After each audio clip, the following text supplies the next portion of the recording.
기도하겠습니다. 같이 기도하십시다.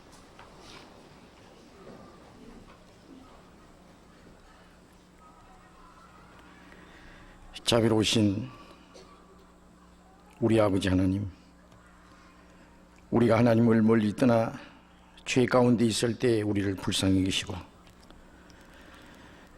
우리가 악한 행실로 마음으로 하나님과 원수가 되었을 때에 주 예수님께서 우리를 대신해서 죽어주시고,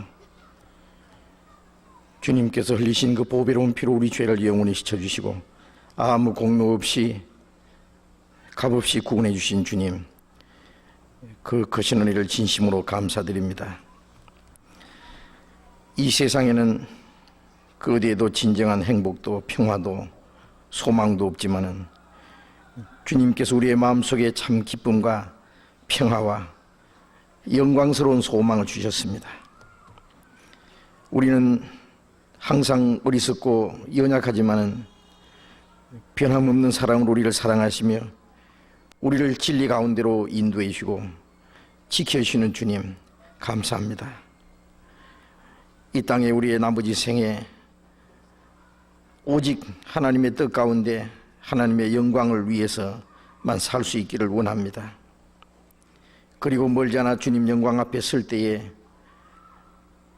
책망받을 것 없이, 부끄러울 것이 없이 그 영광 앞에 합당하게 설 수 있기를 원합니다.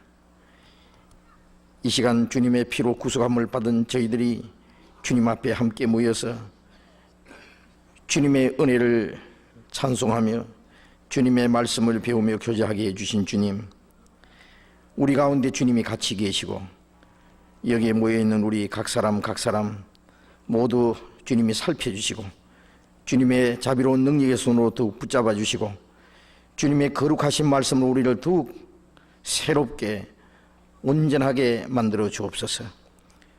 우리 각 사람을 그리스도 안에서 완전한 사람으로 세워주시고 하나님의 자녀로서 흠없이 부끄러울 것이 없이 살아갈 수 있게 인도해 주옵소서. 이 시간 우리에게 나타내시고자 원하시는 주님의 은혜와 진리의 말씀, 우리 각 사람 속에 말씀해 주시고 주님의 풍성한 생명으로 또 주님의 성령으로 우리에게 채워 주시옵소서. 이 시간 이곳에 참여하지 못한 우리 형제 자매들도 주님이 일일이 보살펴 주시고 영육간에 합당하신 은혜를 허락해 주옵소서.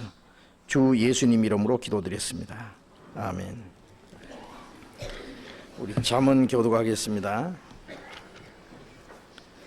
잠언 27장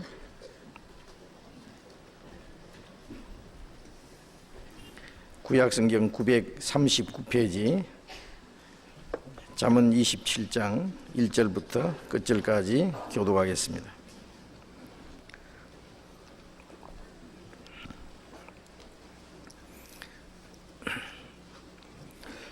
잠언 27장 1절부터 교독하겠습니다.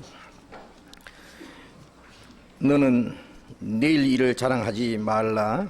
하루 동안에 무슨 일이 날는지 네가 알 수 없음이니라.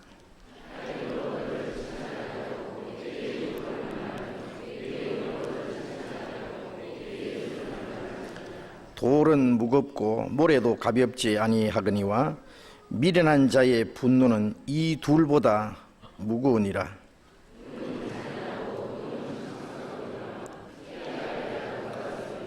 면책은 숨은 사랑보다 나으니라.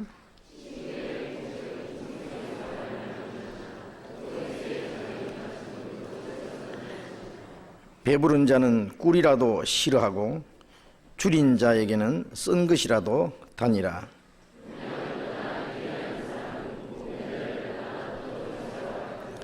기름과 향이 사람의 마음을 즐겁게 하나니 친구의 충성된 권고가 이와 같이 아름다우니라.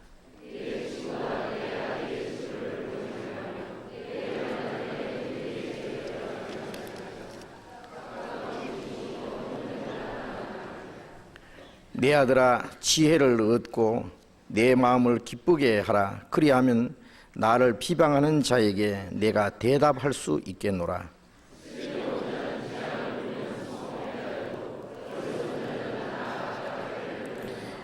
타인을 위하여 보증이 된 자의 옷을 취하라. 외인들의 보증이 된 자는 그 몸을 볼모 잡힐지니라.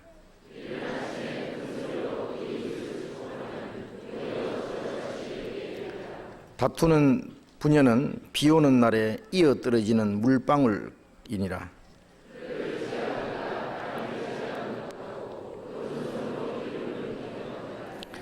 철이 철을 날카롭게 하는 것 같이 사람이 그 친구의 얼굴을 빛나게 하느니라.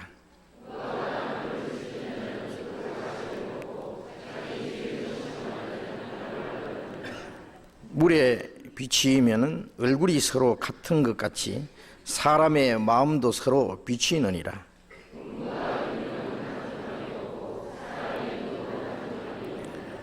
도가니로 은을, 풀무로 금을, 칭찬으로 사람을 시련하느니라.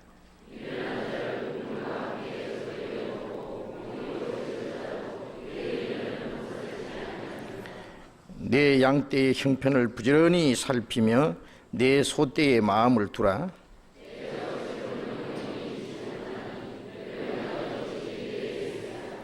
풀을 벤 후에는 새로 음이 돋나니 산에서 꼴을 거둘 것이니라.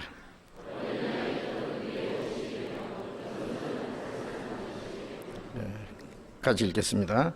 염소의 젖은 넉넉하여 너와 네 집 사람의 식물이 되며 네 여종의 먹을 것이 되느니라. 성가대 찬양해 주시겠습니다.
다 같이 성경 찾겠습니다. 베드로전서 2장.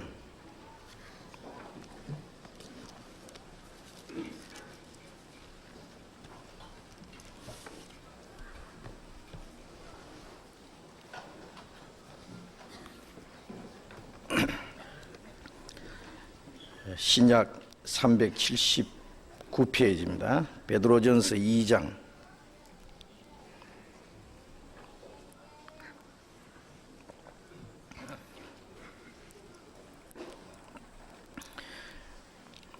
베드로전서 2장 22절부터 읽겠습니다. 22절부터 25절까지 천천히 같이 읽겠습니다. 저는 죄를 범치 아니하시고 그 입에 괴사도 없으시며 욕을 받으시되 대신 욕하지 아니하시고 고난을 받으시되 위협하지 아니하시고 오직 공의로 심판하시는 자에게 부탁하시며 친히 나무에 달려 그 몸으로 우리 죄를 담당하셨으니 이는 우리로 죄에 대하여 죽고 의에 대하여 살게 하려 하심이라. 저가 채찍에 맞음으로 너희는 나음을 얻었나니 너희가 전에는 양과 같이 길을 잃었더니 이제는 너희 영혼의 목자와 감독 되신 이에게 돌아왔느니라. 네, 거기까지.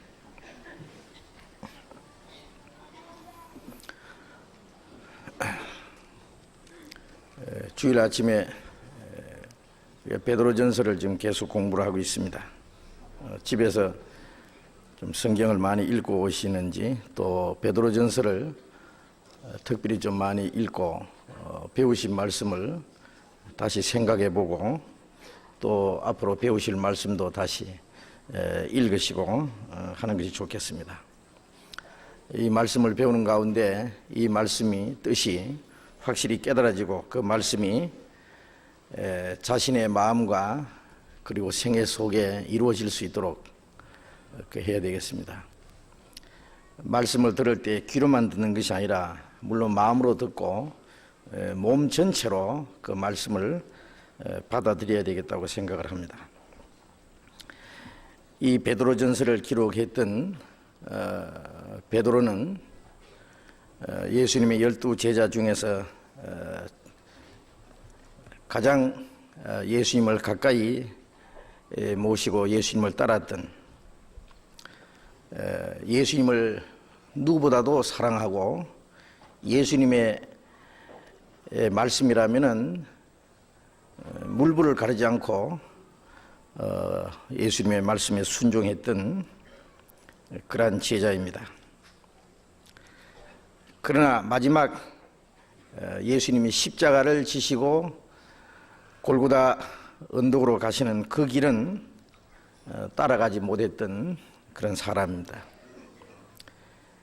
예수님이 몇 번이나 자신이 예루살렘에 가셔서 제사장들과 장로들에게 버림을 받고 잡혀가셔서 십자가에 못 박혀 고난을 받으시고 죽으실 것을 미리 말씀하셨지만은 제자들은 그 뜻을 알지를 못했습니다.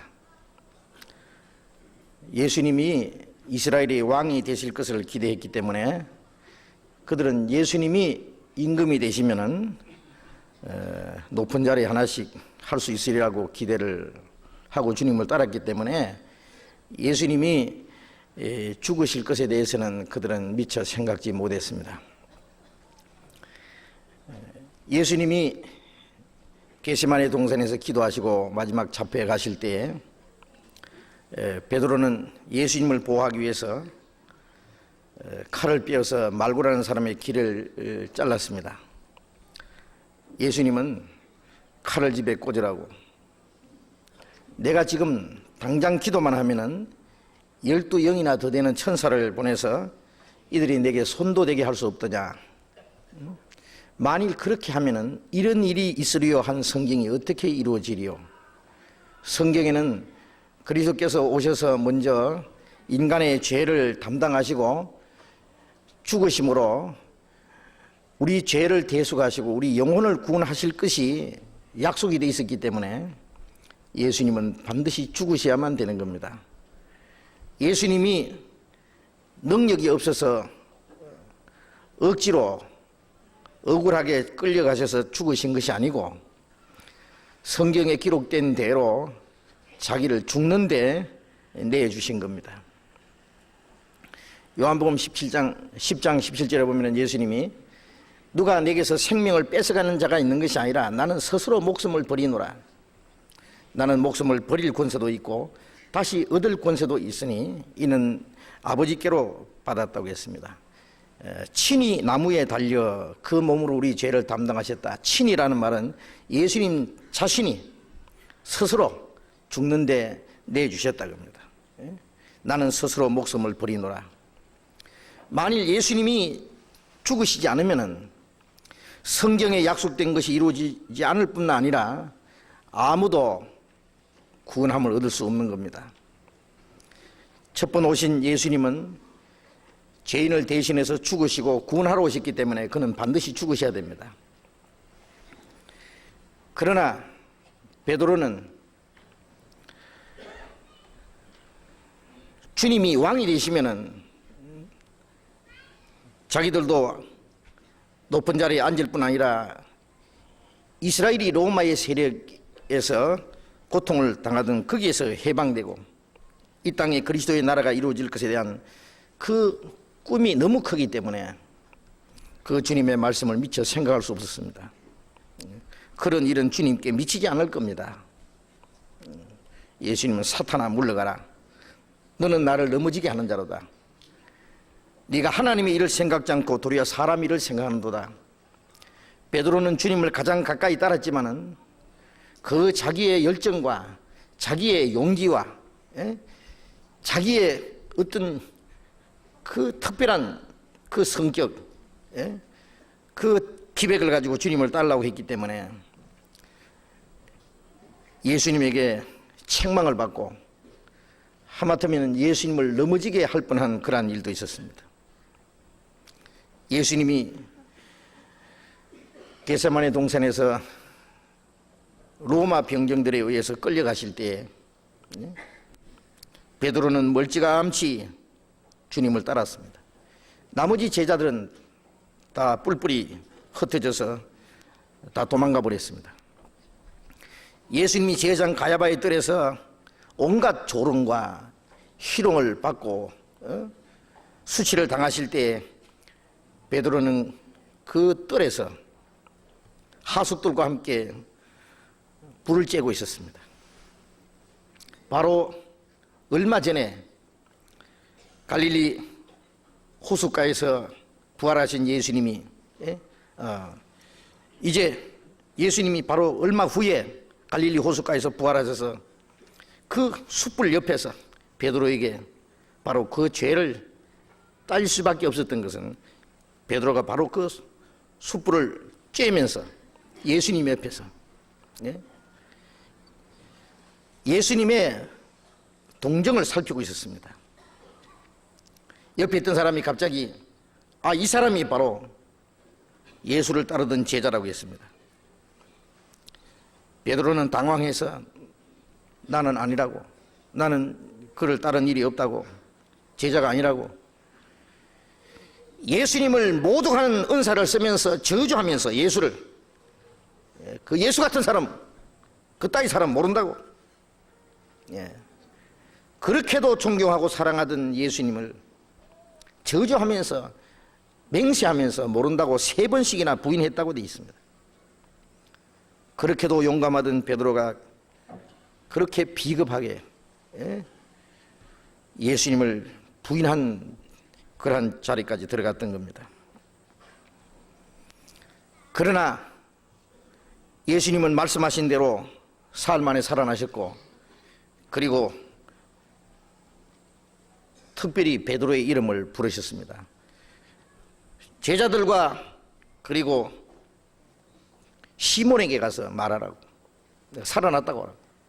무덤을 찾아온 여인들에게 베드로의 이름을 따로 부르셨습니다. 왜? 베드로가 죄가 많기 때문에. 시몬아, 사탄이 너를 밀가부르듯 하려고 청구하였으나 너는 돌이킨 후에 내 형제를 굳게 하라고.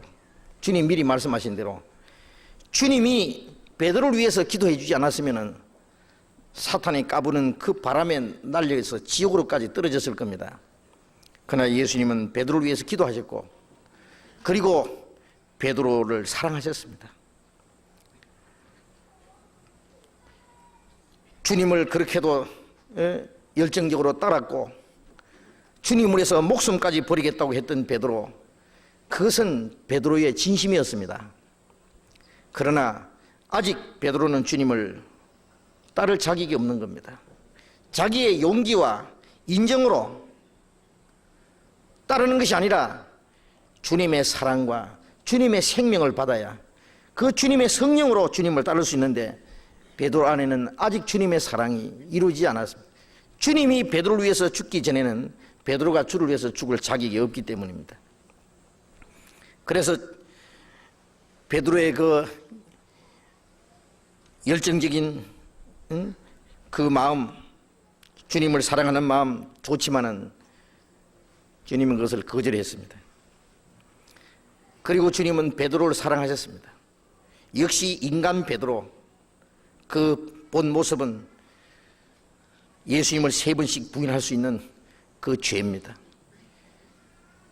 베드로는 자기 사랑하는 선생님을 부인하고 저주하고 모른다고 맹세했던 그 죄를 생각하면 예수님을 은30에 팔았던 가룟 유다 못지않게 지옥 제일 밑창에 가야 될 죄라는 거 알았을 겁니다. 그는 닭 울음소리 듣고 주님의 말씀이 생각났습니다. 닭 울기 전에 3번 네가 나를 부인할 거다. 예. 베드로는 닭이 울 때마다 같이 울었다는 말이 있습니다. 예. 밖에 나가서 슬피 울었다 그랬습니다. 예. 예수님이 불쌍해서 울은 것이 아니라 자기의 신세가 너무나 초라하고 너무나 거짓되고 자기의 비참한 죄를 생각하면서 울었을 겁니다. 그러나 예수님은 부활하셨고 베드로의 죄까지 십자가에서 담당하셨고 용서해 주셨습니다. 그리고 많은 사람 앞에서 베드로의 위치를 다시 올려놨습니다. 요한의 아들 시몬아, 네가 나를 사랑하느냐? 예, 내가 주님을 사랑하는 줄 주께서 아십니다.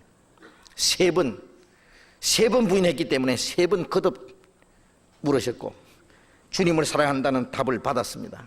그리고 나를 따르라 그랬습니다. 그리고 내 어린 양을 치라, 내 양을 먹이라고. 베드로는 누구보다도 주님의 사랑을 받은 사람입니다. 자기의 그 큰 죄를, 멸망받을 수밖에 없는 그 저주스러운 죄를 주님이 담당하셨다는 것을 알았습니다. 이제 베드로는 주님을 위해서 어떤 고난도 그리고 죽기까지 주님을 따를 수 있는 그런 사랑이 있었던 사람입니다. 베드로가 어떠한 죽음으로 죽을 것을 주님이 말씀했습니다. 성경에는 베드로가 마지막 죽음에 대해서 기록된 내용이 없지만은 마지막 로마의 복음이 전해지고 그리스도인들이 박해를 받을 때 베드로가 로마에 가서 전도하다가 잡혀서 십자가에 거꾸로 못 박혀 죽었다는 그런 내용이 전해 내려옵니다. 내 주님은 십자가에서 바로 못 박혔는데 나는 주님을 부인했던 큰 죄를 지은 그런 제자로서 주님과 같은 대접을 받을 수 없다. 나를 거꾸로 십자가에 못 박아달라고 자원해서 그렇게 죽었답니다. 베드로는 여기서 말합니다. 친히 나무에 달려 그 몸으로 우리 죄를 담당하셨다. 자기 죄뿐 아니라 우리 모두의 죄를, 우리 죄를 담당하셨다. 우리가 성경에 보면은 하나님 앞에 우리는 죄 가운데 태어나서 우리의 타락된 육체의 소욕을 따라서 죄를 물먹듯 먹고 마시며 살던 죄인들이었습니다. 하나님을 멀리 떠나 하나님과 원수가 되고 하나님께 반항하고 하나님을 대적하던 죄인들이었습니다. 영원히 저주와 멸망을 받아야 마땅한 그러한 죄인들이었습니다. 그러나 하나님은 자기의 뜻을 저버리고 하나님을 떠나고 하나님을 대적하는 이 죄인들을 사랑하신 겁니다. 예? 하나님의 형상대로 지은 영혼이 그 속에 있기 때문에, 하나님의 계획과 목적이 있기 때문에 죄는 미워하시지만은 그 죄인은 사랑하십니다. 한 사람도 멸망하는 것이 하나님의 뜻이 아니라고 했습니다. 그래서 바로 하나님이 자기의 영광의 보좌를 버리고 인간의 몸을 입고 사람처럼 되었습니다. 그는 근본 하나님의 본체이시나 자기를 비워 종의 형체를 가졌다. 하나님의 영광스러운 자리를 비워두고 종의 모양을 가지고 사람과 같이 되었다. 십자가에 죽기까지 복종하셨다. 인간의 몸을 입고 사람처럼 여인의 몸에서 탄생하시고 가장 천한 자리에 예수님이 나실 때 그 짐승 똥냄새 나는 구유에서 탄생하셨습니다. 가난한 목수의 아들로 자랐습니다. 인간에 당하는 그 가난과 인간에 당하는 그 고생과 시련과 시험과 모든 것을 주님은 다 경험하셨습니다. 인간이 당하는 사탄의 시험도 그는 당했고, 그러나 그는 죄가 없다고 되어 있습니다. 예? 그는 한결같이 시험을 받으셨으나 죄는 없느니라.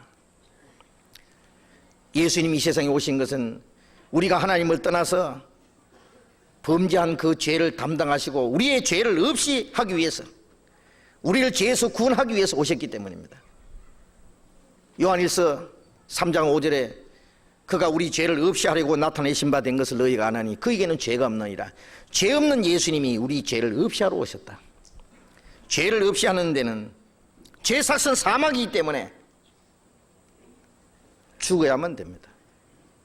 피를 흘리지 않으면 안 됩니다. 육체의 생명은 피에 있습니다.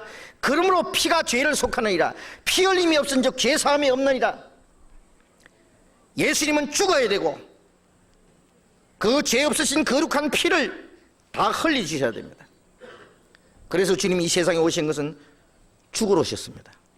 그리고 그 거룩한 피를 우리를 위해서 흘려주시러 오셨습니다.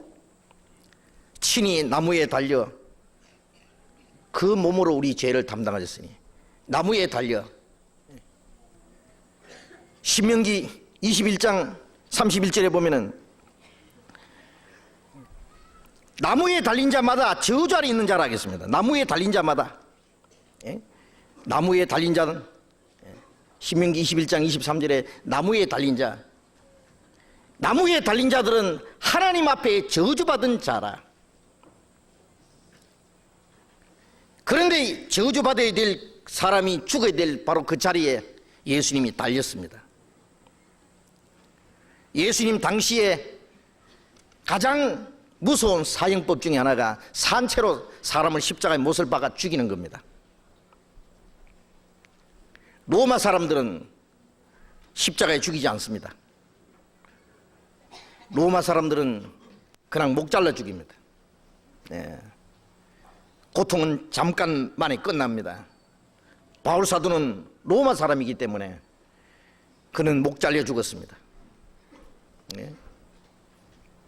그런데 로마인 외에는 가장 죄 많은 사람을 십자가에다 못을 박아서 달아 죽입니다. 나무에 못을 박아서 나무에 달아서 죽이는 거예요. 어떤 사람들은 며칠씩 십자가에 달려서 고통을 받을 수도 있답니다.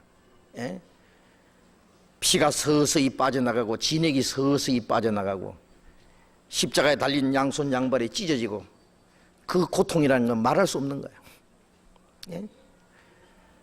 많은 사람들은 그 십자가 밑에서 그것을 바라봅니다. 공개 처형을 합니다. 바로 예수님이 그 저주스러운 사형 형틀을 짊어지고 그 사형장에 끌려가신 겁니다. 예수님이 그 전날 잡혀가셔서 로마 군인들 시위대에 떨어서 온갖 희롱을 받고 예수님을 기둥에 묶어놓고 채찍질을 했습니다. 예수님의 온몸에는 채찍 자국이요 피투성입니다. 막대기로 때리고 손바닥으로 때리고 예수님의 얼굴에 침을 뱉고는 했습니다. 온갖 희롱을 다 하고 그리고 이튿날 아침에 십자가 사형 형태를 예수님 몸에 짊어지어서 골고다 언덕으로 끌고 간 겁니다. 채찍에 맞으며 쓰러지며 넘어지면서 여기에 담당했다는 말은 담당이라는 말은 무거운 짐이라는 뜻이랍니다. 무거운 짐에 눌려서 허리가 굽어졌다 그런 뜻이 됩니다. 헬라 말로 담당했다는 말은 너무너무 그 짐이 무겁기 때문에 허리가 휘어지고 그 무거운 짐 밑에 깔려서 말할 수 없는 고통을 당할 수 있는 예수님이 그 몸으로 우리 죄를 담당하셨기 때문입니다. 우리가 받아야 될 수치와 우리가 받아야 될 그 조롱과 그 고통을 주님 몸에 받으신 겁니다. 그리고 예수님의 이마에는 날카로운 가시 멸류관을 예수님 이마에 씌웠습니다. 가시가 예수님 이마에 깊이 박혔습니다. 십자가 형틀 위에 누워놓고 로마 군인들이 아주 날카로운 큰 쇠못을 예수님 손에다가 박았습니다. 발에도 박았습니다. 예수님 입에서는 고통스러운 그런 비명이 흘러나왔었겠죠. 그리고 구덩이에 파놓고 십자가를 거기다가 세웠습니다. 양손 양발이 찢어지는 고통을 받았습니다. 예수님의 옷은 벗겨졌고 뻘거벗고 그 수치스럽게 온몸에 상처투성이가 돼서 양손 양발이 찔린 채로 못 박혔습니다.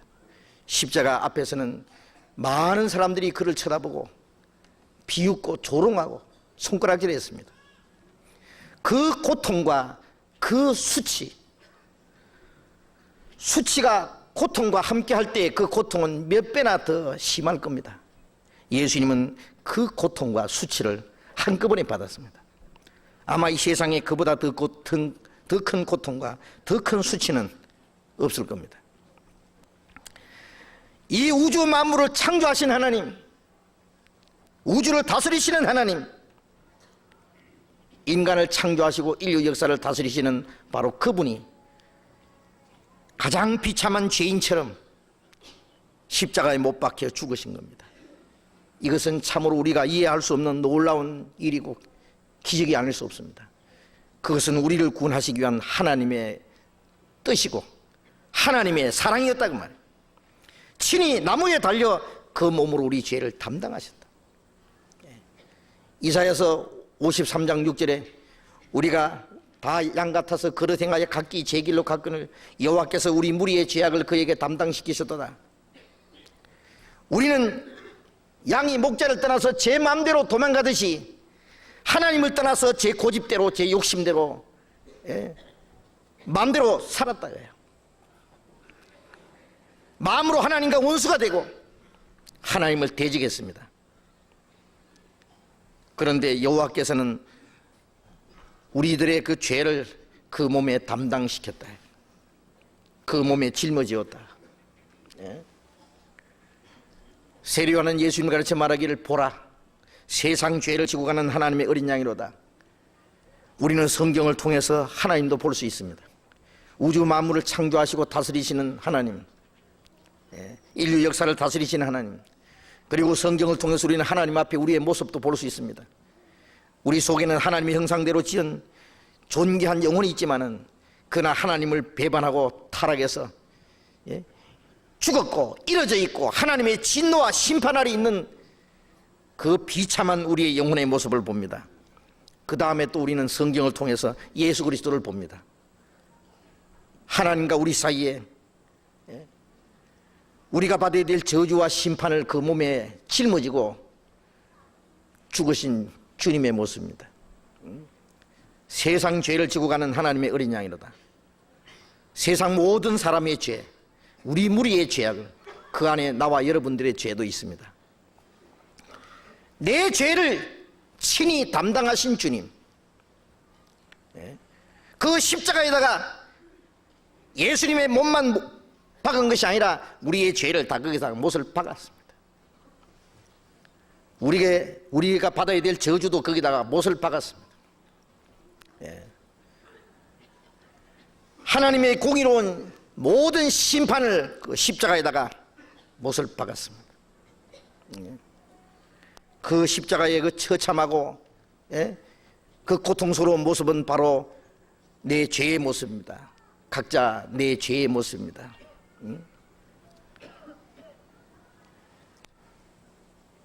웬일인가 날 위하여 주 돌아가셨나?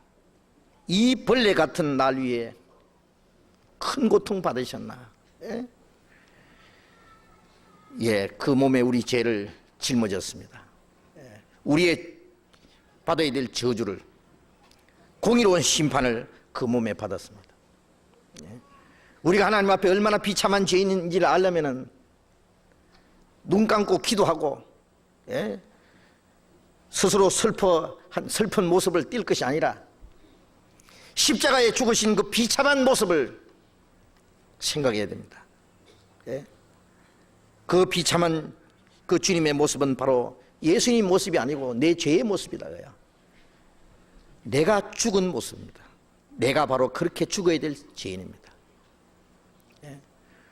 단번에 죽음으로 끝나는 것이 아니라 영원히 지옥 가서 고통을 받아야 될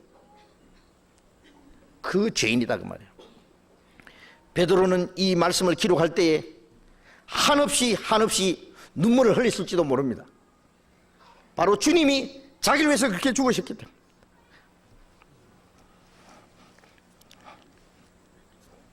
갈라디아서 보겠습니다. 갈라디아서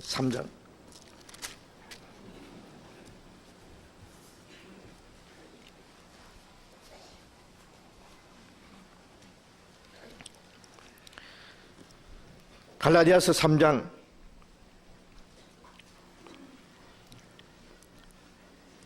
13절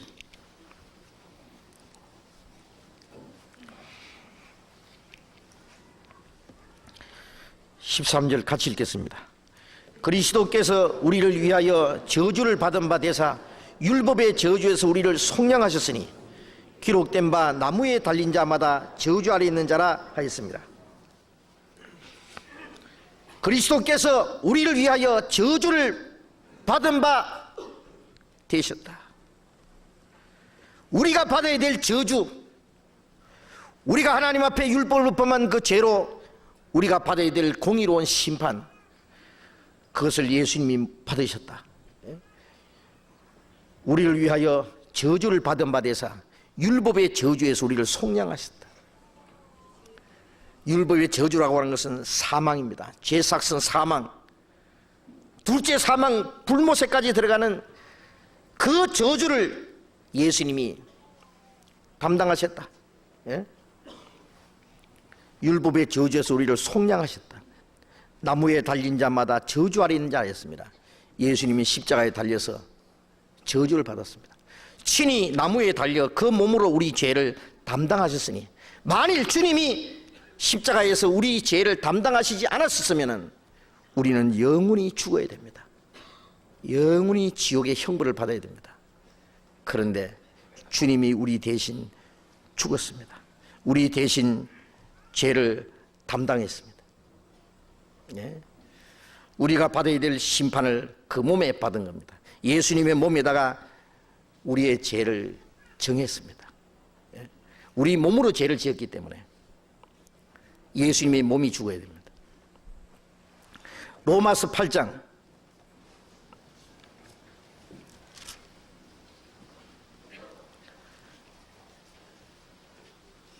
신약성경 249페이지 로마서 8장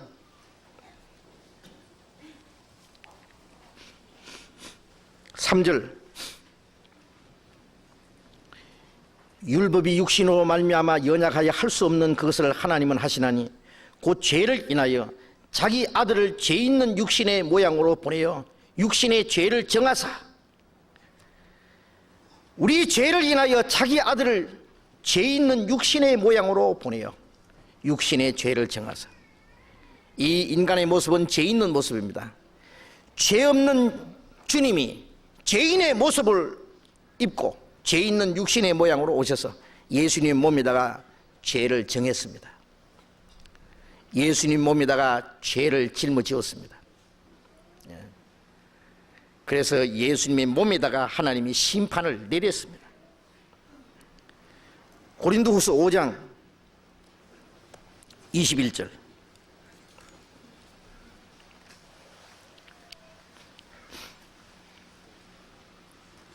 고린도후서 5장 21절 또 읽겠습니다. 다시 읽겠습니다. 하나님이 죄를 알지도 못하신 자로 우리를 대신하여 죄를 삼으신 것은 우리로 하여금 저희 안에서 하나님의 의가 되게 하려 하십니다. 하나님이 죄를 알지도 못하신 자로 우리를 대신하여 죄를 삼으신 것은, 우리를 대신하여 죄를 삼았다, 죄가 되게 했다 그 말. 예수님이 십자가에 그 못 박히실 때 예수님의 몸은 바로 우리의 죄입니다. 온 세상 죄를 예수님 몸에 짊어졌기 때문에 예수님의 몸은 그 무거운 죄 밑에 깔려서 피 한 방울 없이 다 쏟아야 됐습니다. 예수님 마지막 저의 죄를 저에게 돌리지 마옵소서, 저의 죄를 사해 주옵소서. 많은 사람의 죄를 위해서 기도하시고 죄를 담당하시고 머리를 숙이시고 영원히 돌아가셨습니다. 로마 군인들이 창으로 예수님의 가슴을 찔렀습니다. 예수님의 가슴에 큰 구멍이 났고 예수님의 심장이 뚫어졌습니다. 피와 물이 다 쏟아졌습니다. 예수님이 찔리면, 예수님이 찔리신 것은 바로 내 죄, 내 죄가 예수를 찔렀다. 그가 상하면 우리 죄악을 내립니다. 우리 죄가 예수님의 몸을 그렇게 비참하게 상처를 입혔습니다. 그가 채찍에 맞음으로 우리가 나음을 입었다. 만일 그 심판의 채찍을 우리가 받는다면 그냥 지옥에까지 떨어져야 될 겁니다. 그런데 우리가 받아야 될 채찍을 그 몸에 맞았습니다. 네? 가슴에 난 그 창자국, 그 상처는 우리로 하여금 천국에 들어가는 문을 열어준 겁니다. 친히 나무에 달려 그 몸으로 나의 죄를 담당했다고 하는 이 사실을 우리는 잠시도 잊지 말아야 됩니다. 그리고 그 사실을 가장 귀하게 여겨야 됩니다. 우리가 아직 죄인 되었을 때 그리스도께서 우리를 위하여 죽으심으로 하나님께서 우리에 대한 자기의 사랑을 확정하셨느니라. 우리가 죄인 되었을 때, 원수 되었을 때 주님이 우리 대신 죽으신 것은 하나님이 우리에 대한 자기의 사랑을 나타낸 거다. 그보다 더 큰 사랑은 없습니다. 무조건한 사랑입니다. 이스라엘 사람들이 짐승을 길렀을 때 첫 번 난 것은 다 하나님께 바칩니다. 그런데 낙이 새끼 중에 처음 난 거, 이거 하나님께 바쳐야 되는데 낙이 대신에 양을 대신 바쳐도 된다고 했습니다. 출애굽기 13장, 창세기, 출애굽기 13장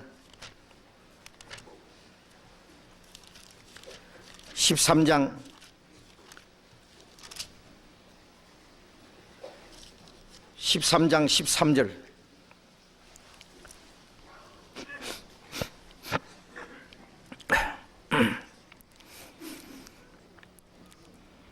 13장 13절 나귀의 첫 새끼는 다 어린 양으로 대속할 것이요 그렇게 아니하려면 그 목을 꺾을 것이며 너희 아들 중 모든 장자된 자는 다 대속할지니라. 나귀의 첫 새끼는 다 어린 양으로 대속할 것이요.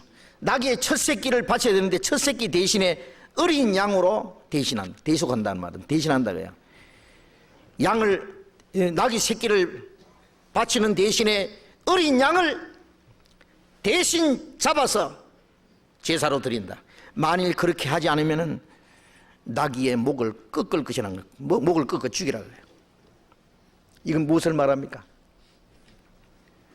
나귀를 대신해서 양이 제물로 바쳐지는 것처럼 우리를 대신해서 예수님이 한 마리 어린 양처럼 바쳐졌습니다. 만일 예수님이 바치지 않았으면 우리 목이 꺾어지고 영원히 지옥으로 떨어져야 됩니다. 주님이 우리 대신 죽었습니다. 베드로전서 3장 18절에 그리스도께서 한 번 죄를 위하여 죽으사 의인으로서 불의한 자를 대신하셨으니, 의인으로서 불의한 자를 대신했다. 로마서 5장에 보면은 의인을 위해서 죽는 자가 쉽지 않고 선인을 위하여 용감하게 죽는 자가 혹이 있거니와 누가 죄인을 위해서 죽으리요? 그러나 그리스도께서 우리를 위해서 죽었다. 의인을 위해서는, 또 선인을 위해서는 용감히 죽는 자가 있을 수 있지만은 비참한 죄인을 위해서는 누가 죽겠느냐. 그러나 우리가 죄 가운데 있을 때 주님이 우리 대신 의인으로서 불의한 자를 대신해서 죽었다. 대신 죽었습니다. 히브리서 9장 28절에도 그리스도께서 우리 죄를 사하기 위해서 단번에 들이신 바 되셨고, 우리 죄를 담당하시려고 단번에 들이신 바, 속죄 제물로 들이신 바 되셨고, 죄와 상관없이 자기를 바라는 자들에게 두 번째 나타나시리라. 첫 번 오신 예수님은 우리 죄를 담당하시려고 그 죄를 짊어지고 단번에 속죄 제사로 드린 바 되었습니다. 다시 오실 때는 그 구속함을 받은 자들을 죄와 상관없이 데리러 오신다고 되어 있습니다.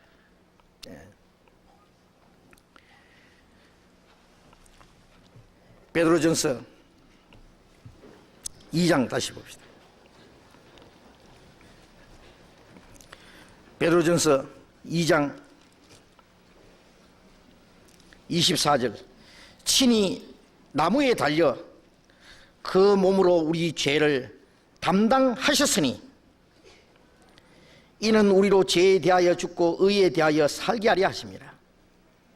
저가 채찍에 맞음으로 너희는 나음을 얻었나니, 저가 채찍에 맞음으로 너희가 나음을 얻었나니, 죄를 담당하셨으니라는, 죄를 갚았다 그래요. 엄청난 빚을 걸머졌는데 10억이고 100억이고 자기가 갚을 수 없는 빚을 걸머졌다고 합시다. 그러나 어떤 사람이 그 부채를 다 갚았다 그래요. 하나하나 빚진 그 서류가 쭉 있는데 그 밑에마다 다 갚았다 그래요. 도장 다 눌러 있습니다. 아무리 빚이 많아도 이제 갚았기 때문에 걱정할 필요 없습니다. 주님이 우리 죄값을 다 갚아주셨다. 그 몸으로 우리 죄를 담당하셨다. 이사야서 53장 5절에 같이 외워봅시다. 그가 찔림은 우리 허물이 나며 그가 상함은 우리의 죄악이 남이라. 그가 징계를 받음으로 우리가 평화를 누리고 그가 채찍에 맞음으로 우리가 나음을 입었도다. 그가 채찍에 맞음으로 내가 나음을 입었다. 그가 찔림은 내 허물이 나며 그가 상함은 내 죄악을 인함이라. 그가 채찍에 맞음으로 내가 나음을 입었다. 입었다는 말은 이건 육신적인 어떤 치유를 말하는 것이 아니라 우리 영혼이 나음을 받았다는 거예요. 영혼이 죄와 심판과 영원한 멸망 가운데서 우리가 나음을 입었다. 심판 안 받게 됐다. 사망의 권세에서 우리를 해방시켜 주셨다 그 말이에요. 어떤 사람은 그가 채찍에 맞음으로 우리가 나음을 입었다 그러니까 그가 채찍에 맞았기 때문에 우리가 병 나았다. 우리의 육신의 병 고쳐주러 예수님이 채찍에 맞았습니까? 우리 육신의 병 고쳐주려고 예수님이 십자가에 죽었습니까? 아닙니다. 우리 영혼을 고쳐주기 위해서입니다. 한 사람이 모든 사람을 대신하여 죽었은즉 모든 사람이 죽은 것이라. 고린도후서 5장 14절에 한 사람이 모든 사람을 대신해서 죽었다. 대신 죽은 겁니다. 모든 사람이 죽은 것이라. 우리는 죽었다고요. 예. 죽어야 될 죄인은 이미 죽었다고 성경에 말합니다. 이제는 더 이상 심판받을 필요 없이 만들어놨다. 그가 채찍에 맞음으로 너희는 나음을 얻었나니. 히브리서 앞에 히브리서 10장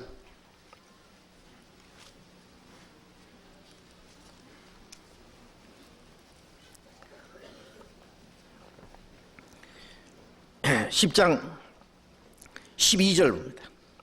같이 읽겠습니다. 오직 그리스도는 죄를 위하여 한 영원한 제사를 드리시고 하나님 우편에 앉으사. 오직 그리스도는 죄를 위하여, 나의 죄를 위하여 한 영원한 제사를 드리시고 하나님 우편에 앉으셨다. 예수님은 우리 죄를 위한 속죄 제사를 드렸습니다. 그래서 영원한 속죄를 이루었습니다. 염소와 송아지의 피로 아니하고 오직 자기 피로 영원한 속죄를 이루사 단번에 성소에 들어가시느니라. 영원한 속죄가 아니면 구원이 안 됩니다. 어떤 사람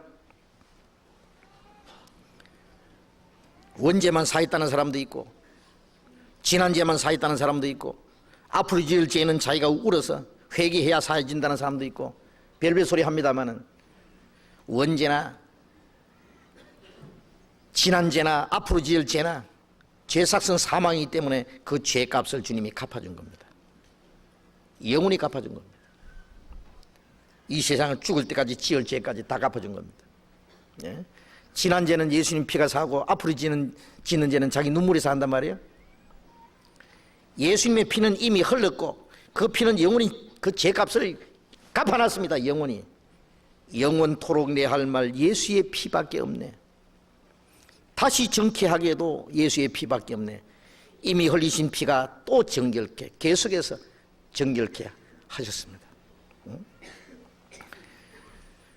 이 사실을 믿지 않으면 구원이 아닙니다.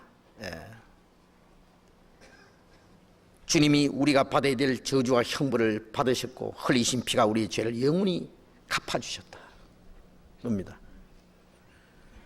십자가 내가 처음 볼 때에 나의 마음에 큰 고통 제하네. 오늘 믿고서 내 눈 밝았네. 참 내 기쁨 영원하도다.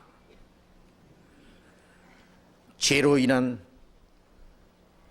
두려움과 심판에 대한 그 두려움, 그것이 사라졌습니다. 험한 십자가, 골고다 산 위에 그 험한 십자가 믿는 눈으로 쳐다보니 날 용서하고 정결케 하려고 주께서 흘리신 보혈일세. 믿는 눈으로 그 험한 십자가입니다. 요즘에 사람들이 십자가를 장식품으로 목에도 걸고 다니고 귀걸이도 걸고 다니고, 십자가를 장식품처럼 생각하는데, 여러분 누가 교수형 달링이 교수형 있잖아요. 이 목 매달아 죽이는 그것도, 그걸 목에다 또 걸고 다니면 어떻겠어요? 예?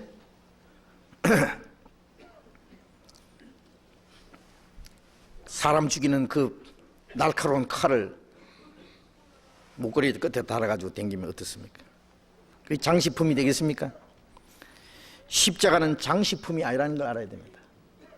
험한 십자가, 하나님의 심판과 저주와 형벌을 대신 담당한 그 십자가입니다. 십자가. 그 몸으로 우리 죄를 담당하셨다. 그가 채찍에 맞음으로 우리가 나음을 이뤘다. 이것은 하나님이 이루신 놀라운 사실이요, 우주 만물을 창조하신 역사보다 더 큰 하나님의 역사입니다. 우주 만물을 창조하신 것은 말씀으로 창조했습니다. 지금도 말씀으로 다스립니다. 그러나 우리 죄를 대속하시는 일은 말씀으로 안 됩니다. 자기 독생자가 십자가의 죽음으로 이루신 겁니다. 그러니까 우주 만물을 창조하신 역사보다 훨씬 더 큰 역사입니다. 예? 베드로전서 2장 24절에 다시 봅니다. 친히 나무에 달려 그 몸으로 우리 죄를 담당하셨으니 이는 우리로 죄에 대하여 죽고 의에 대하여 살게 하려 하십니다. 여기에 주님이 우리 죄를 담당하신 것은 그 몸으로 우리 죄를 담당하신 것은 우리로 죄에 대하여 죽고 의에 대하여 살게 하기 위해서. 이건 무슨 뜻이냐? 주님이 십자가에서 우리 죄를 담당했을 뿐 아니라 우리가 받아야 될 저주와 심판을 없애했을 뿐 아니라 그 안에서 내 죄인이 죽었다는 것도 알아야 됩니다. 죄에 대하여 죽고 의에 대하여 살게 하기 위한 겁니다. 이것은 조금 다른 목적입니다. 요한복음 8장에 보면 예수님이 간음 중에 잡힌 여자, 현장에서 잡혔습니다. 사람들이 돌로 패 죽이려고. 이런 자를 율법에는 돌로 치라고 했습니다. 율법대로 치라 그러면 그냥 달라들어서 그냥 돌 세례 받아서 그 자리에서 그냥 박살이 나 죽습니다. 그런데 예수님은 죄 없는 자가 먼저 치라. 죄 없는 자가 먼저 돌로 치라. 죄 없는 자가 어디 있냐고. 늙은 자로부터 젊은 자까지 다 힘없이 돌멩이를 떨어뜨리고 다 물러갔습니다. 왜 늙은 자부터 왜 돌아갔냐면은 나이 많을수록 죄진 경험이 더 많습니다. 그러니까 죄 없는 자가 치라.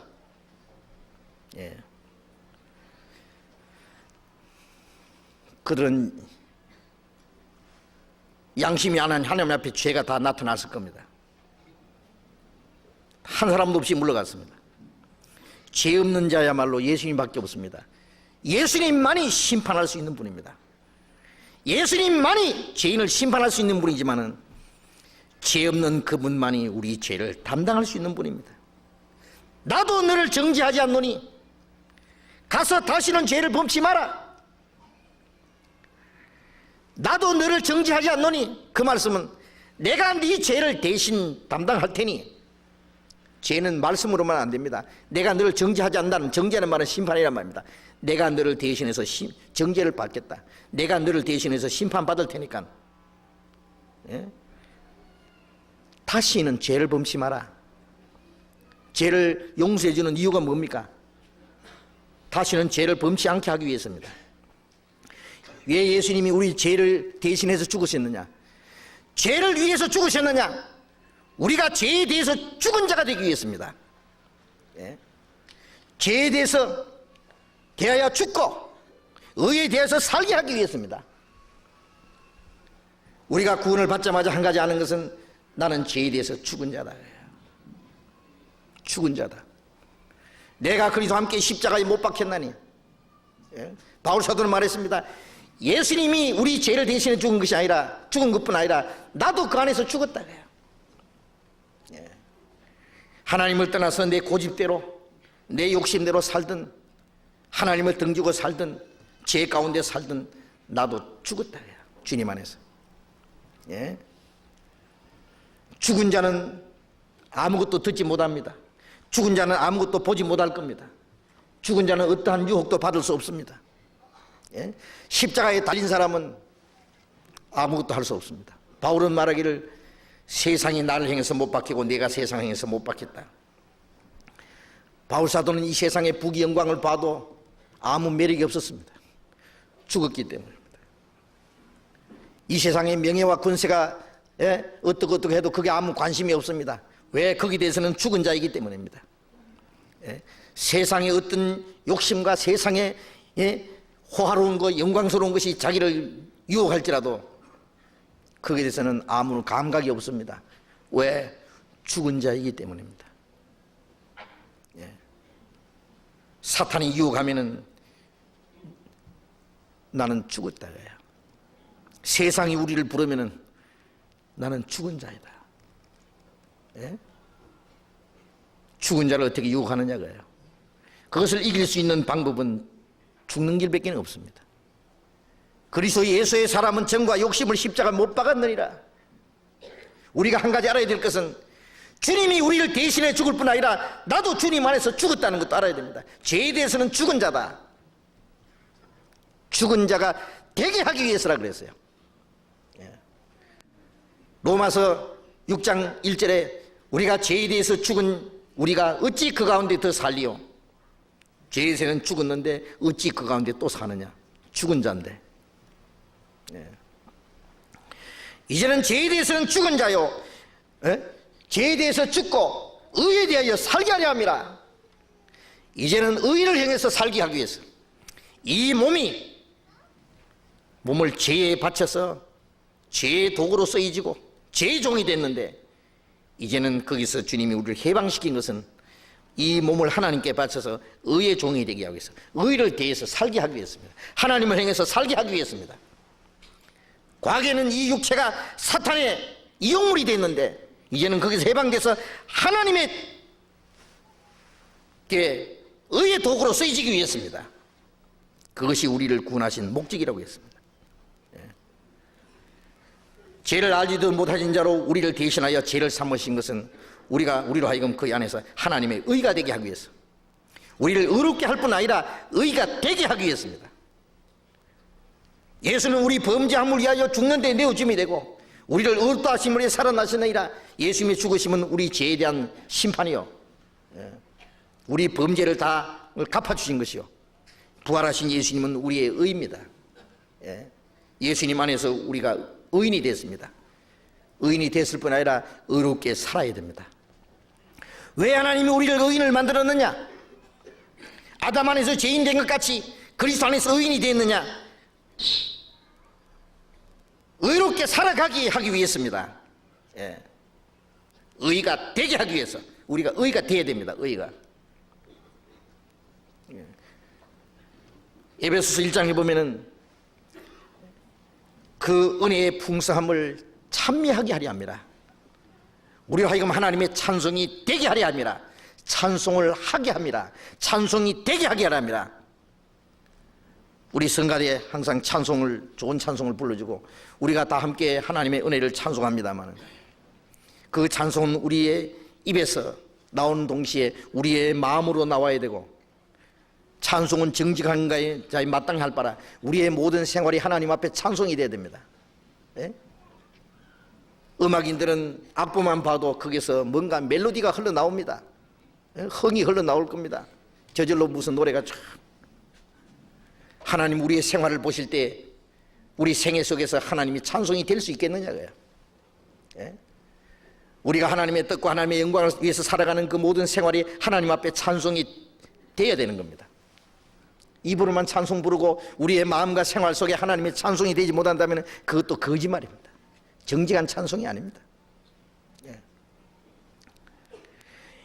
우리가 믿음으로 의롭다함 받았다고 의인이 됐다고 자랑하지만은 실제로 우리가 하나님을 향해서 의롭게 살아가지 못한다면은 의인이라는 것이 무식한 겁니다.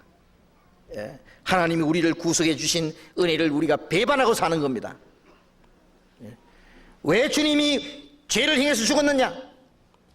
우리도 죄에 대해서 죽게 하기 위해서입니다. 내가 그 안에서 주님과 함께 죽었다는 것도 잊지 말아야 됩니다. 내가 그리스도와 함께 십자가에 못 박혔다. 내가라는 게 뭐예요? 내 욕망, 내 계획, 내 이상, 내 고집, 내 모든 의지, 나라고 하는 것은 주님과 함께 죽어서 끝장이 났다고요. 공동무지에 가보십시오. 거기는 아무런 싸움도 없습니다. 다툼도 없습니다. 욕망도 없습니다. 이상도 없습니다. 계획도 없습니다. 거기에 어떤 고집도 없고 아무것도 존재하지 않습니다. 조용합니다. 우리가 구원받자마자 나는 주님과 함께 죽어서 장사됐다고 하는 거 알아야 됩니다. 그것으로 우리의 모든 것은 끝났습니다.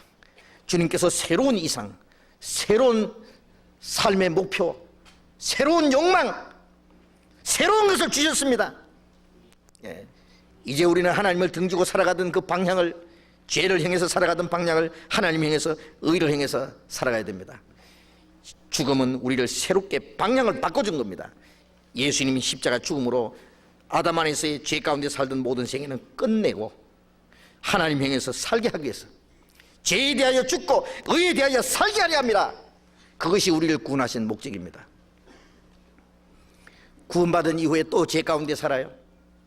만일 구원받은 이후에 주님이 우리 위해서 십자가 죽으시고 나 같은 비참한 죄인을 위해서 주님이 그 고통을 받으시고 피를 흘리시고 그 엄청난 죄값을 갚아주셨다는 사실을 믿으면서도 또 죄 가운데 살 수 있다면 그 하나님의 은혜를 배은망덕하는 겁니다. 그는 예수님의 피를 무시하는 겁니다. 예. 여러분, 우리가 성찬을 뗄 때에 자기를 살피지 않고 자기 마음속에 있는 그리낌을 그대로 가지고 성찬을 떼는 것은 주님의 몸과 피를 범하는 죄가 있다 그랬잖아요. 자기를 살피고 그 후에 이 떡을 먹고 이 잔을 마시라. 예? 그러면 성만찬 할 때만 그렇게 해야 된단 말입니까? 우리가 매일같이 주님을 먹고 마시고 살아야 되는데, 예? 주님과 함께 교제하고 주님과 함께 먹고 마시고 주님과 함께 살아가려면은 저는 나로 더불어 먹고 나는 저로 더불어 먹으리라. 우리가 주님과 함께 교제하는 그 생애는, 예? 우리 마음속에 끓이끼는 모든 죄, 하나님께 합당치 못한 죄를 다 벗어버려야 되는 겁니다. 예. 만일 그것을 그대로 가지고 산다면 하나님의 은혜를 망각하고 사는 거예요. 어디서 구원을 받았는데 또 죄 가운데 빠져요?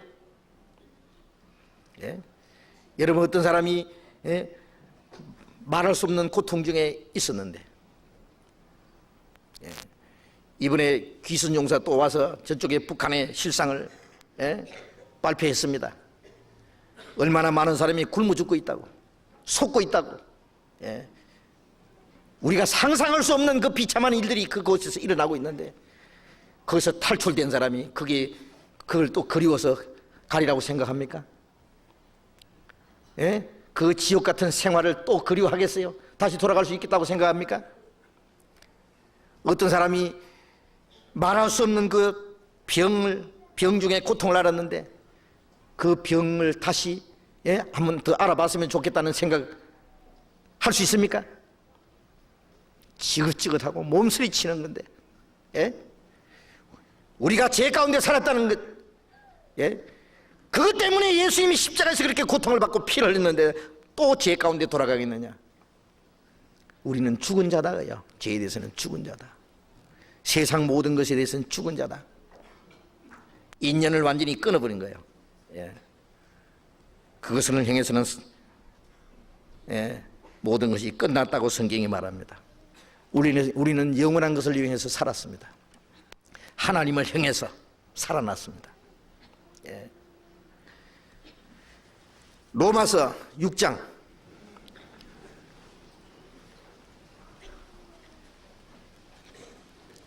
로마서 6장 4절,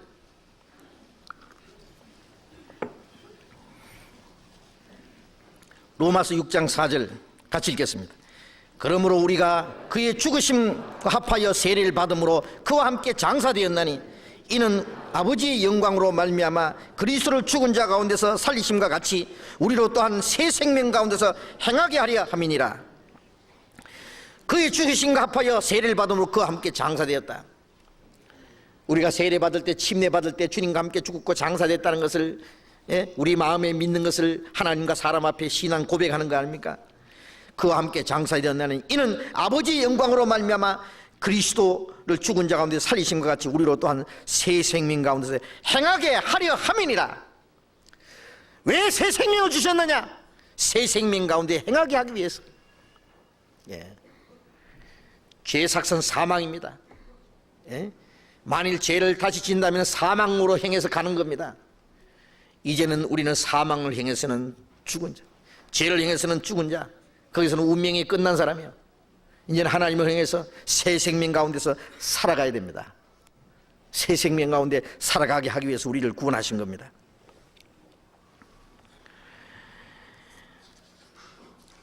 10절, 로마서 6장 10절. 그의 죽으심은 죄에 대하여 단번에 죽으심이요 그의 살으심은 하나님에 대하여 살으심이니 이와 같이 너희도 너희 자신을 죄에 대하여는 죽은 자요 그리스도 예수 안에서 하나님을 대하는 산 자로 여길지어다.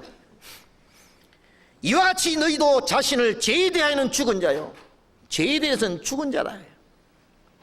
예. 여러분, 세상이 우리를 유혹하거든 우리는 뭐라고 해야 됩니까? 죄가 우리를 끌고 가려고 하면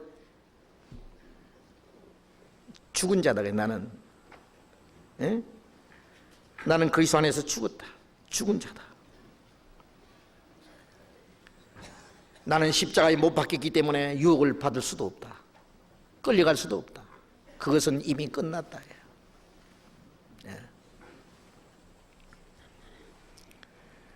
평양에 김익두라고 하는 깡패가 있을 때입니다. 옛날에 얼마나 못돼 먹었는지 장바다에 가면은 그냥 닥치는 대로 두들겨 패고 술 사내라 그러고, 쌀 한 말 달라가 안 주면은 모래 갖다가 막 쌀 파는 쌀 장사들 막 모래 갖다 쏟아버리고, 길바닥에 들어 누웠다가 술 먹고 들어 누웠다가 피해서 가면은 이놈아 똥이냐 피해서 지나가게 자꾸 두들겨 패고. 그래서 평양 장바다에 가면은 김익도 안 만나는 날은 그건 재수 좋은 날이랍니다. 그래서 고개를 넘어가면서 오늘 김익도 안 만나게 해달라고.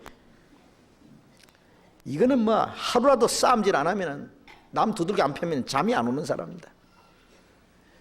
그런데 어느 날 김익두가 죽었다는 소문이 퍼졌습니다.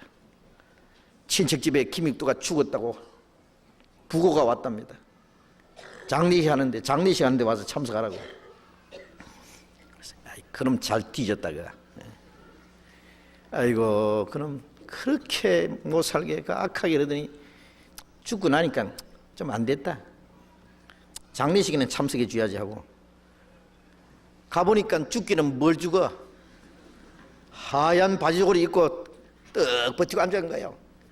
들어가면서 저놈 또 사기쳤구나. 아닙니다. 김익도 죽었습니다. 옛날 김익도 죽고 여기 새 김익도 살아있습니다. 예.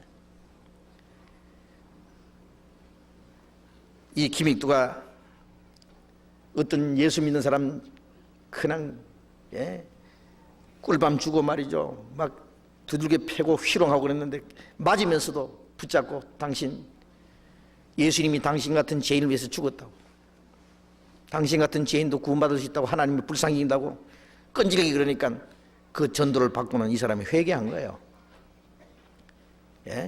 예수 믿은 거예요. 그래서 옛날 김익두가 죽었다는 거예요. 여기는 옛날 김익두는 아니고 새 김익두가 살아있다고. 여러분 유명한 김익두 목사잖아요. 김익두 목사. 옛날 6.25 전에 평양에서 전도하던. 우리도 죄에 대해서는 죽은 자는 알아야 됩니다. 모든 것은 끝났다고요. 술 먹고 방탕하고 나쁜 짓 하던 그 죄에 대해서는 나는 죽은 자다. 이제는 하나님을 대해서는 산 자다. 하나님에 대해서 살았다. 이제는 하나님 향해서 날마다 한 걸음씩 나가는 생활입니다.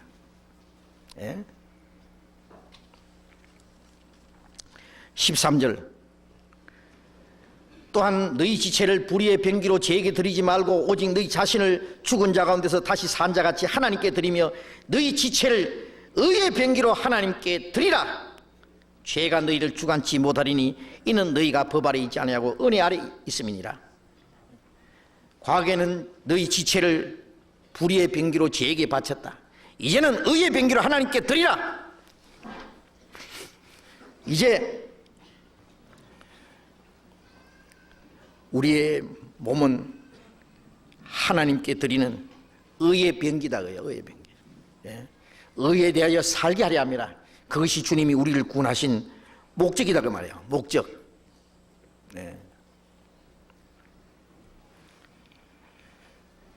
17절 18절 같이 읽어봅시다.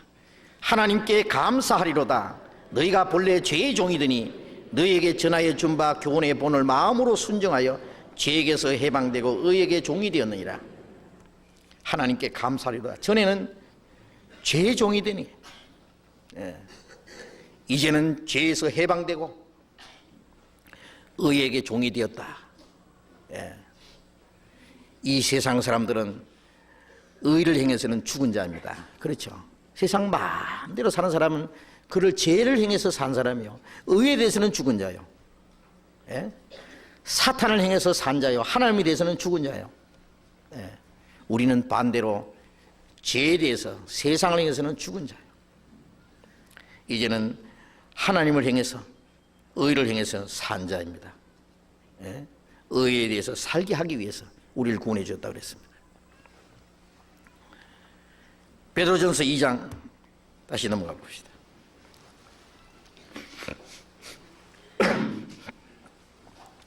베드로전서 2장 25절, 너희가 전에는 양과 같이 길을 잃었더니 이제는 너희 영혼의 목자와 감독 되신 이에게 돌아왔느니라.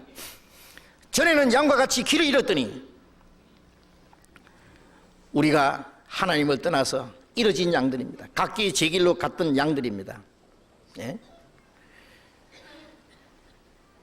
염소나 소나 말이나 어떤 짐승도 집을 잃어버리면 찾아온대요. 돼지도 집을 잃으면 찾아와요. 예?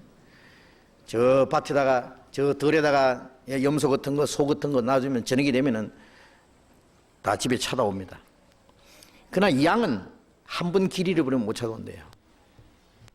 예. 그리고 이 우리 안에 있다가 이 구리 구멍이 나면 한 마리가 우리 밖으로 기어 나가면은 쫙 따라 나간대요. 한 마리가 그냥 뭣도 모르고 그냥 정신없이 가면 뒤에서 쫙 따라가는 거예요. 가다가 한 마리가 절빙에 떨어지면 다 떨어져 다 죽어버린대요. 이건요, 방향 감각도 없고 죽으러 가는지도 모르고 어디로 가는지도 모르고, 예, 어리석고 고지식하고, 다른 짐승은 적이 나타나면 막 도망가든지 아니면 막 걷어차든지 들이받든지 물어뜯든지 뭐 도망가든지 싸우든지 하는데, 이 양이라고 하는 거, 이 면양 있죠, 이것은 적이 나타나면은 그냥 주저앉아서 잡혀 먹히는 거예요. 예. 어디 구렁텅이에 빠지면은 그냥 죽을 때까지 울다가 그냥 죽어버려요. 그래서 이 양은 목자가 없으면 못 사는 것이 양이래요. 예? 그래서 성경에 하나님을 목자라고 했고 사람을 양이라고 그랬어요. 하나님을 떠나서는 살 수 없도록 하나님이 그렇게 딱 만들어 놓은 거예요. 그런데 양이 목자를 떠나서 도망가듯이 인간은 하나님을 떠나서 한번 살아보겠다고, 하나님 없이도 살 수 있다고, 그래서 죄 가운데서 사탄의 밥이 된 겁니다. 예? 영원히 멸망하게 된 겁니다. 인간은 하나님 앞에 돌이킬 수 없습니다. 예. 스스로 자기 살 길을 찾을 수도 없습니다. 그래서 양과 같이 길을 잃었습니다. 각기 제 길로, 끝까지 제 길로 가면 제구소로 가는 것이 지옥이에요. 그런데 이제는 너희가 영혼의 목자와 감독 되신 이에게 돌아왔느니라. 전에는 양과 같이 길을 잃었다. 구원받기 전입니다. 예? 전에는, 이제는, 전에하고 이제하고 다른 게 있습니까? 예? 전에는 허물과 죄로 죽었을 때 그 가운데 행했다. 이제는 그리스도 안에 새로운 피조물이라. 이제는 그리스도 안에서 새 생명을 받아 산다. 전에 알지 못할 때 행하던 것 쫓지 않고 이제는 하나님의 새 생명 가운데 살아간다. 전에하고 이제하고 뭔가 다른 게 있어야 됩니다. 예. 교회 다니는 거 안 다니는 거 그것만 다릅니까? 찬송 부르고 기도하고 하는 것만 다릅니까? 마음과 생각은 세상 사람하고 똑같고, 예? 교회 다니지만은 그 영혼은 이루어졌어요. 이 영혼의 목자라 그랬으니까 양은 뭐냐? 영혼입니다. 영혼. 몸뚱아리는 교회 다녀도 영혼은 이루어져 있는 사람들. 예수님께서 이스라엘 민족들 보시고 양과 목 잡는 양과 같이 고생하며 유리하는 걸 보고 마음에 민망히 계셨다. 그 당시에 제사장이 있고 장로들이 있고 율법사들이 있고 종교가들이 있었지만 그들은 목자가 아니었습니다. 그들은 양 잡아먹는 목자였습니다. 양 죽이는 목자였지 양 돌보는 살려주는 목자가 아니다 그 말이에요. 그래서 양과 같이 길을 잃은 자들, 차라리 이스라엘 집에 잃어버린 양이로 가라. 예수님이 제자들 전도하러 보면서 이스라엘 집에 잃어버린 양이라는 것은 겉으로는 아브라함 자손이고 택한 백성이고 안식을 지키고 하나님을 위해서 열심히 하지만은 그 속에 영혼은 이어져 있다. 요즘에 어떻습니까? 교회에 다니는 이런 자들, 겉으로는 훌륭한 기독교인 같은데 영혼은 하나님 앞에 이어져 있습니다. 언제 그 영혼이 목자 대신 감독 대신 에게 돌아왔습니까? 그냥 헤맵니다. 저 교회 가서 말씀 들어봐도 만족 없고, 박 목사한테 가서 이 목사한테 김 목사한테 부흥 강사한테 어느 유명한 신학 박사 밑에 가서 들어봐도 그것도 확신치 없고 그냥 따라가는 거예요. 어디든지 사람 따라, 목사 따라, 교파 따라, 전통 따라 지옥까지 간다네.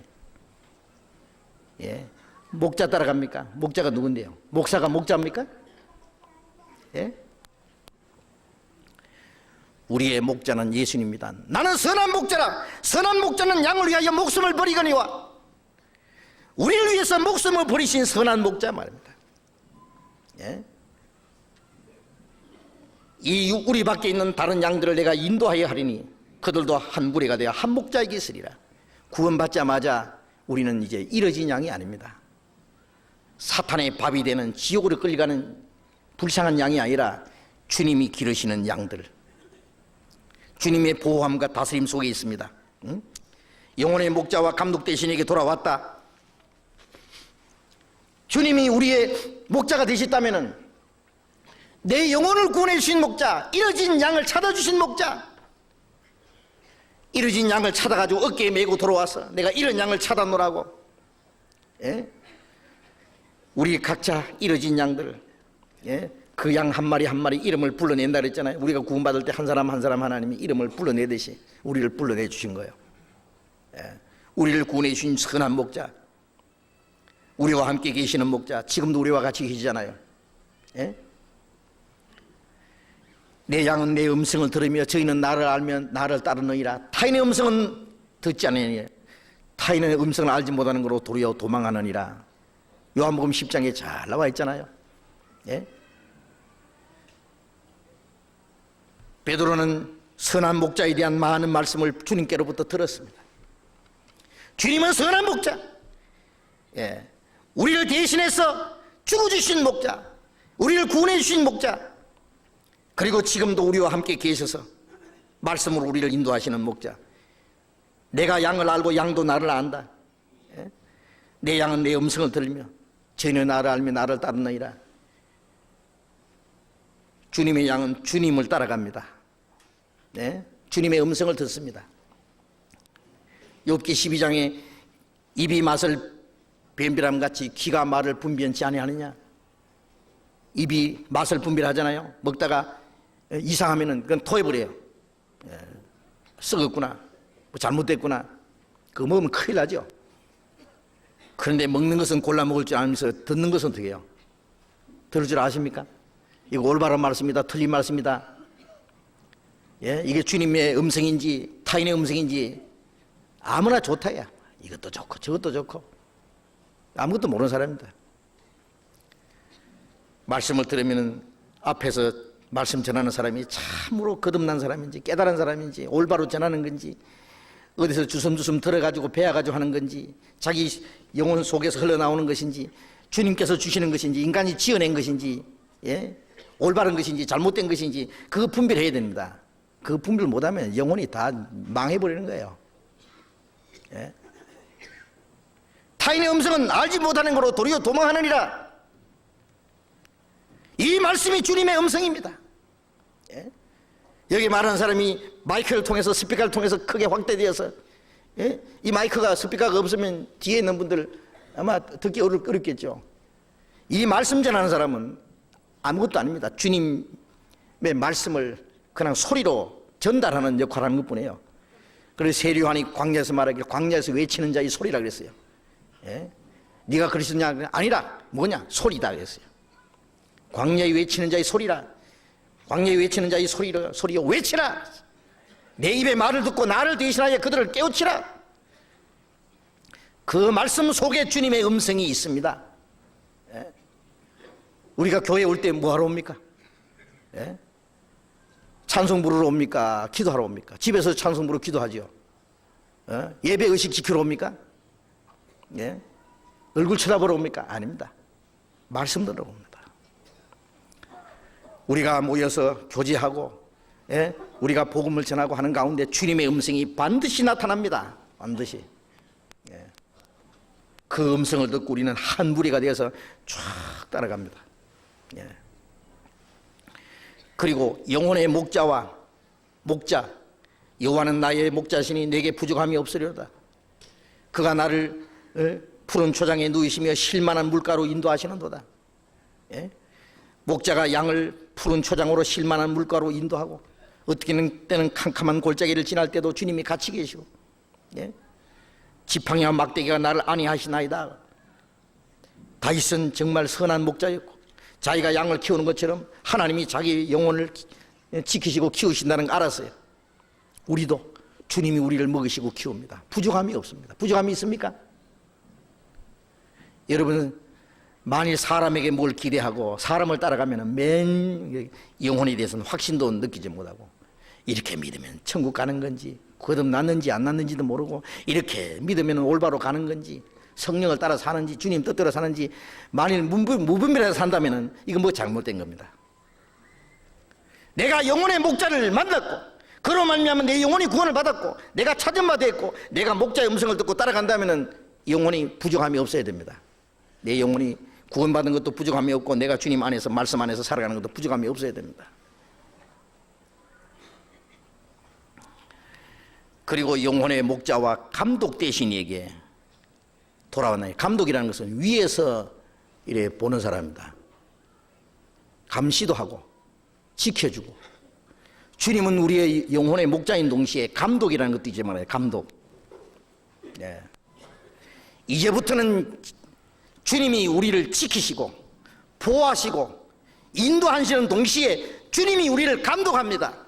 주님이 우리를 다스리십니다. 잘못하면 막대기로 때립니다. 지팡이와 막대기가 뭔지 아세요? 목자가 자기 키보다 더 큰 구부러진 지팡이 있잖아요. 구부러진 것이 지팡이고 찔쭉한 것이 막대기랍니다. 좀 뒤에 처져 있는 양은 궁둥이 탁탁 때리면서 빨리 가자. 너무 빨리 가는 건 목 딱 잡아가 좀 천천히 가자. 구렁텅이 빠진 건 딱 모가지 걸어가지고 잡아 올리고 주님 말씀으로 우리를 채찍기도 하고 우리가 너무 앞장서려고 하면 좀 천천히 가자 그러고 우리가 잘못되면 그 말씀으로 끄잡아내기도 하고 말씀입니다. 말씀. 그래서 우리의 감독입니다. 감독 대신에게 돌아왔다. 이제 우리는 주님 다스림 속에서 산다는 거 잊지 말아야 됩니다. 여러분들 자기 마음대로 갈 수 있어요? 구원받기 전에 각기 제일로 갔지. 각기 내 하고 싶은 대로 내 마음대로 내 편리한 대로 살면 되지 뭐. 교회만 가면 되지. 교회 가서 기도하고 찬송 부르고 연보 몇 푼 하고 그 다음에 내 마음대로 살면 되지. 그렇게 살 수 있습니까? 만일 여러분들 전에처럼 자기 편리한 대로 자기 고집대로 자기 마음대로 살 수 있다면 그건 돌아온 양이 아니라 아직도 이뤄진 양입니다. 제 길로 가는 양입니다. 이제는 제 길이 아니에요. 이제 우리 행할 길을 주님이 가르쳐 주셨어요. 내가 네 갈 길을 가르쳐 보이고 주목하여 훈계하러 가는지 안 가는지 주님 뜻대로 안 살면 주님이 가만 안 놔두시는 분입니다. 우리의 감독입니다. 감독이 항상 내려다본다면요 지 마음대로 행동하겠어요? 자기 마음대로 살아? 구원받은 사람이 어떻게 마음대로 살아요? 자기 편리한 대로 자기 좋을 대로 자기 편리한 대로 못 삽니다. 이제 자기 좋을 대로 못 삽니다. 주님 뜻대로 삽니다. 살아도 주를 위해서 주를 위해서 살든지 죽든지 뜻대로 합소서. 어떻게 하면 주님을 기쁘시게 할고 어떻게 하면 주님 뜻대로 어시지 어떻게 하면 내 마음대로 살까? 내 하고 싶은 거 해보고 말리지 말고 아무도 말릴 사람 없어요. 그러나 주님은 감독자입니다. 알아야 됩니다. 예수님께서 베드로에게 내 양을 먹이라 그랬어요. 내 양을 치라. 주님이 감독인데 감독 직분을 위임했어요. 그래서 베드로전서 5장에 보면은 목자장이, 예수님은 목자장이라 그랬어요. 말씀 전하는 사람은 그 목자의 일을 대행한다고 할 수 있습니다. 예. 그리고 사도행전 20장에 바울 사도가 에베소를 떠나면서 그랬어요. 장로들을 모아놓고 하나님이 너희를 세워서 하나님이 값주고 사신 그 교회를, 그 피로 값주고 사신 교회를 치게 하였느니라. 그들 중에 너희를 감독자를 삼고 교회를 치겠다. 하나님이 세우시는 교회에 감독들도 있습니다. 그 감독들은 주님의 말씀을 가지고 주님의 말씀을 전하는 감독들입니다. 그래서 우리는 주님이 우리의 감독이시고 주님의 다스림과 주님의 말씀 안에서 우리가 살아가야 됩니다. 그게 감독에게 돌아온 거예요. 주님은 우리의 영혼의 목자요, 우리의 감독이라는 거 잊지 말아야 됩니다. 그래서 우리는 주님의 보호와 인도와 다스림 속에서 살아야 됩니다. 이제는 내 마음대로 도망갈 수 없습니다. 이 무리를 떠나면은 언제든지 마귀의 밥이 되는 거예요. 들소 떼들이 수백 마리, 수천 마리들이 떼를 지어서 다닐 때는요, 절대 안전합니다. 그 안에 아무리 어린 새끼가 있어도 그 무리 속에 있을 때는 절대 안전입니다. 그러나 무리만 떠나면 언제든지 맹수가 기다리고 있습니다. 그거 보셨죠? 맹수의 밥이에요. 새끼뿐만 아니라 어미 들소도요, 그 무리 떠나면요, 맹수들이 그냥 새카맣게 달라붙어가지고요, 뛰어 올라가지고 막 등에서 막 맥통을 물고 막 당장 넘어집니다. 밥이 됩니다. 그냥 뜯어먹깁니다. 여러분, 주님은 한 무리가 되어 한 목자에서 주님 쭉 다스리고 가십니다. 이 무리 안에 있을 때는 우리가 믿음이 비록 연약하고 어릴지라도 주님의 다스림과 보호 안에서 인도를 받습니다.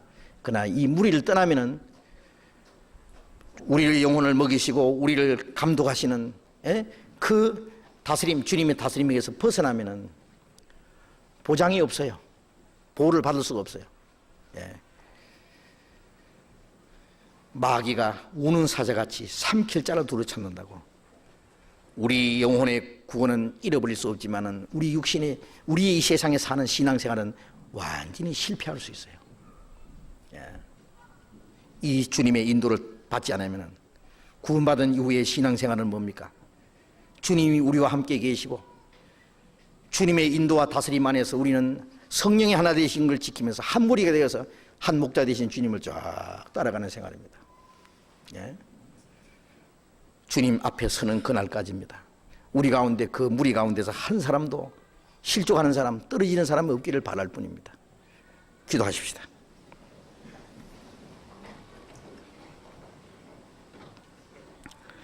자비로우신 우리 아버지 하나님, 우리가 하나님을 멀리 떠나 죄 가운데서 영원히 멸망과 형벌을 받아야 마땅한 저희들이지만은 우리를 불쌍히 여기시고 우리를 사랑하셔서 주 예수님이 그 하나님의 영광의 보좌를 버리고 이 땅에 오셔서 우리가 받아야 될 저주와 심판을 그 몸에 짊어지시고 우리의 죄를 대신 담당하시고 죽으시고 흘리신 피로 우리 죄를 영원히 씻어주시고 아무 공로 없이 우리를 구원해 주신 주님 감사합니다. 주님이 십자가에 달려서 그 몸으로 우리 죄를 다 담당하시고 우리 죄를 다 못 박아 주셨습니다. 우리 죄를 다 갚아 주셨습니다. 다시는 심판과 저주를 받지 않게 해주셨습니다. 이제 주님이 우리를 위해서 살아나셔서 우리에게 영원한 생명을 주셨고 또 이 땅에 사는 동안에 주님이 우리에게 주님의 능력과 말씀으로 우리를 지켜주시고 인도하심을 믿고 감사드립니다.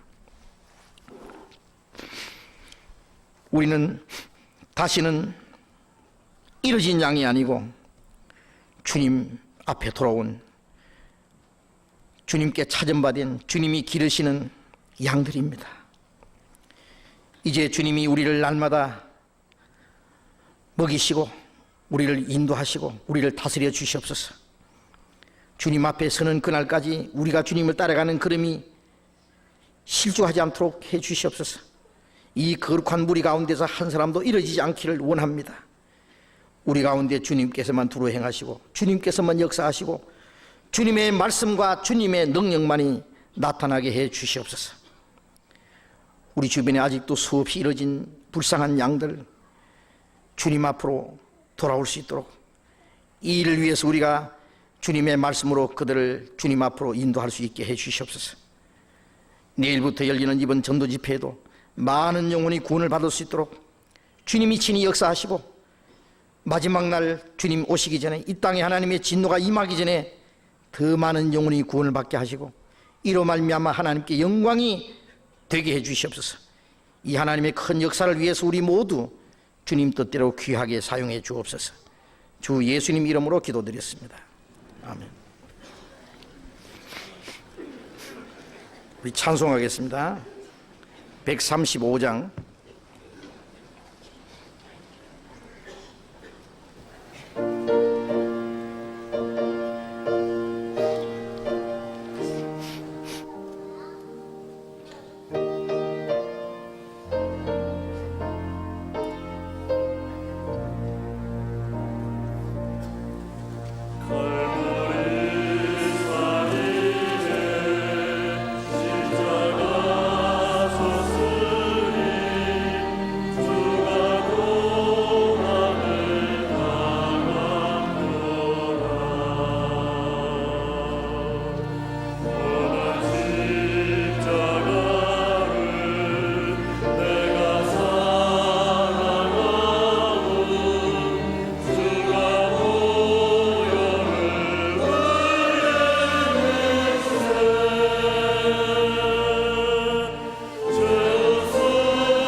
광고해 주시겠습니다.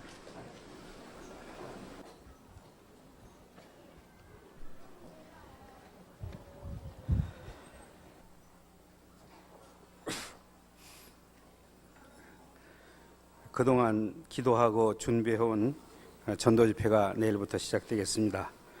우리의 가족, 이웃, 우리를 아는 모든 분들이 이번 복음을 전하는 집회에 참석할 수 있는 것이 우리의 소원입니다. 많은 분들을 인도하셔서 이번 집회에 참석할 수 있도록 해주시기 바랍니다. 전도지가 입구에 3가지가 있어서 안내 말씀드리겠습니다. 서울교회 전도집회 2주간 후에 있는 겁니다. 내일 다음 주에 있는 서울교회 전도집회, 또 한 주 뒤에 있을 의정부 전도집회, 3가지 전도지가 있으니까요. 적당히 택하셔서 활용해 주시기 바랍니다. 또 집회 중에 안내를 맡으신 형제자매님들께서는 조금 일찍 나오셔서 안내해 주시고 집회 장소 정리를 해 주시기 바랍니다. 그리고 한 분도 빠짐없이 집회 중에 오셔서 함께 참여해 주시기 바랍니다. 광고 말씀 마치겠습니다. 이번 전도 집회